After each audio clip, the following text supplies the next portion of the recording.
What's up, guys and gals? If you're already a subscriber, thanks for tuning in, and if you're new to the channel, thanks for visiting. I'm out here in western Long Island Sound with my buddy Josh. We were doing some fluke fishing earlier in the morning, which didn't pan out very well, but we were marking a lot of bass along the way, so we decided to start targeting stripers. And I had a new lure with me that I really wanted to try, so you're going to get to see that a lot throughout this video. Alright, so I've seen a lot of people using these large spoons to catch stripers lately, and I wanted to give it a shot. So I've got a brand new Ben Parker 3.5 ounce Magnum spoon here, and here's a quick look at the action.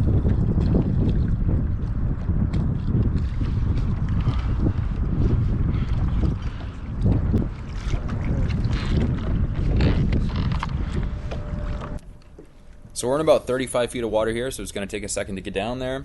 But once it hits the bottom, I'm going to make sure that my rod tip is pretty close to the surface of the water so I can get a nice big swing on it. And you just snap the lure up and stay in contact with it as it drops back down, and the fish will typically strike it as it's falling. And for those of you interested, I'm using a 7.5 foot Shimano Terramar rated 10 to 20 pounds with a Penn Fierce 3 reel and 15 pound Daiwa J-braid.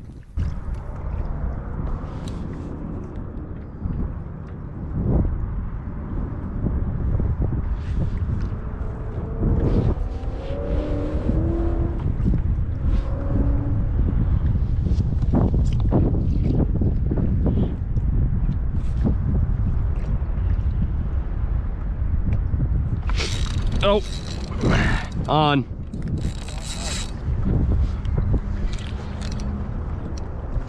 Feels like a blue.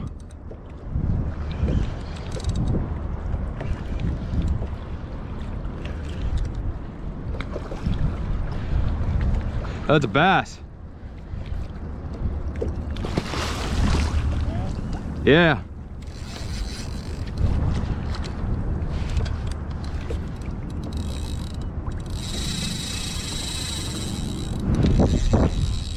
He had a bluefish following him.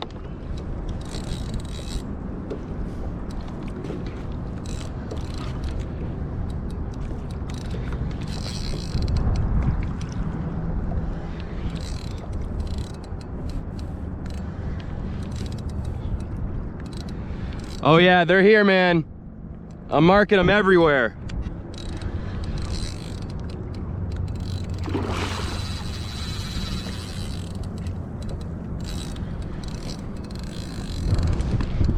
Bring that over here. There's a couple swimming with this guy.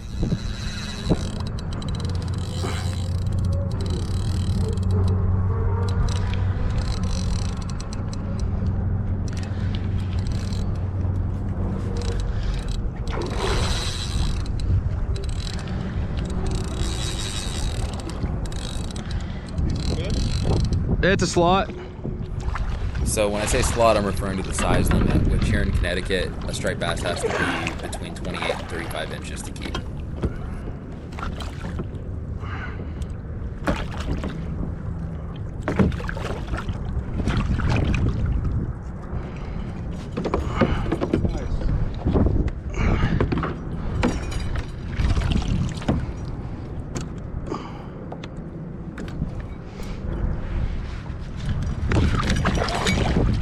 And you'll notice I was struggling with this fish quite a bit. My thumbs on both hands were pretty sore from the prior day.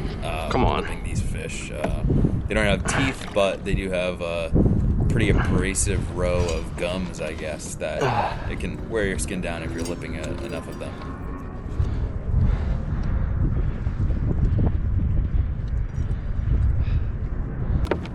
And I do love eating striped bass, so I'm going to keep this one for the table.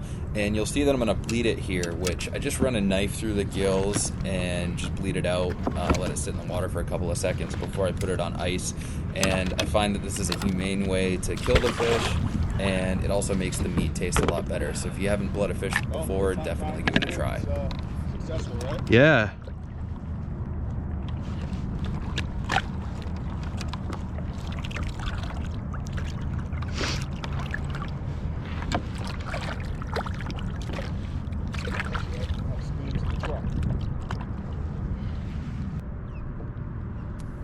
Now, we definitely wouldn't have had as good of a day as we did if I hadn't had my fish finder, because we'd catch one of these fish, the school would leave, and we had to paddle around a little bit to try to find them again. So here's a couple minutes later and the next drop.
Yeah, there's still 4 or 5 right on the bottom.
I'm gonna let you try the spoon.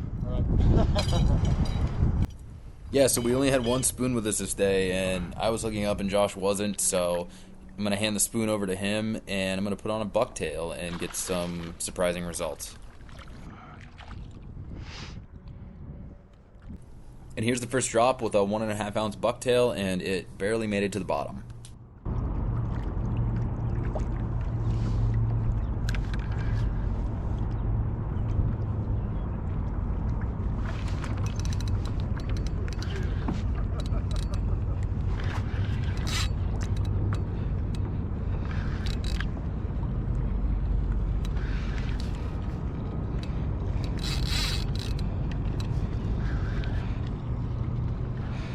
Yeah, drop that down right here.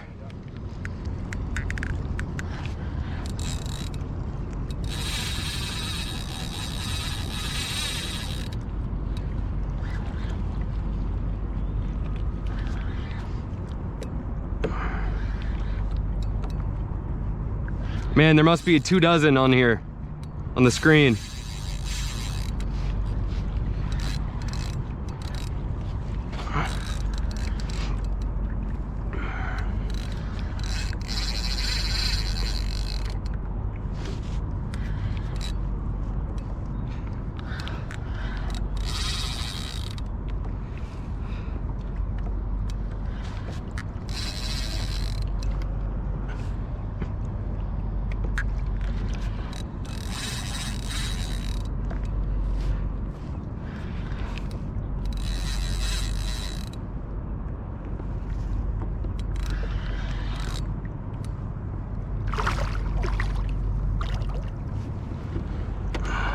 Yeah, not a bad one.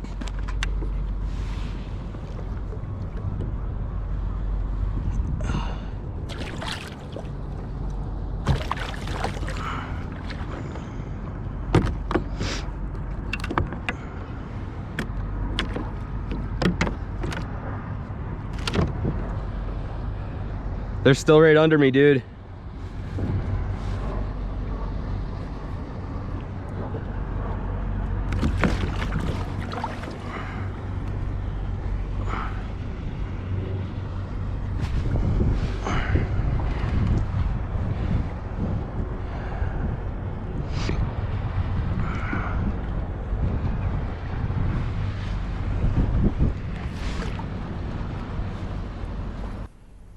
Alright, so if you've made it this far, thank you so much for watching. I really do appreciate your support.